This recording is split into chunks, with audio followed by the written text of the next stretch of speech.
Նարեկ Կարապետյանը փայլեց, այնտեղ կաստված խոսում էր, որ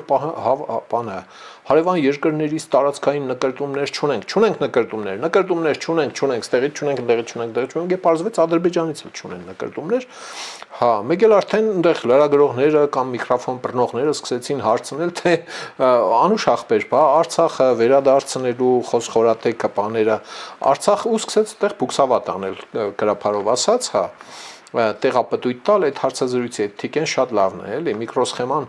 մտածողության արագությունը կտրուկ ընկավ շեշտակի, այդ հարցը այն հարցերից էր, որի շուրջ պարապատ չէր ըստ երևույթին, կամ առաջին մասը շատ ինքնաբուխ ստացվեց, որ ոչ մի հարևանից նկրտում չունի, իրենց քաղաքական ուժը եկուց մյուս օր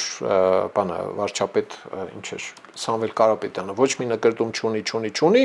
բա արցախցիների հարցը ինչ է լինելու, մեկ էլ տեղ պարզվեց, որ Արցախը ճանաչված ինչ-որ բան է, պետություն է,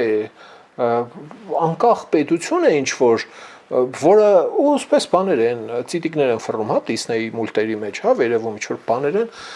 մի խայտառակ տպավորություն թողեց, այնտեղ տակը մեկնաբանությունները կիլոմետրերով եթե նայեք, գրած է ախպեր ջան, փքներեք էլի, մի որ այս իշխանությունն ասում է, որ Արցախի հարցը փակած է եւ Ադրբեջանից պահանջներ չունի, բա ինչը դուրեր չի գալիս այդ պատմության մեջ, կարող է դառնալ ՔՊ-ի անդամ, սիրելի բարեկամ, սիրելի ժողովուրդ, խնդրում եմ լայքել եւ բաժանորդագրվել ալիքը, դրանով դուք կնպաստեք, որ հաղորդումներն ավելի շատ մարդ տեսնի։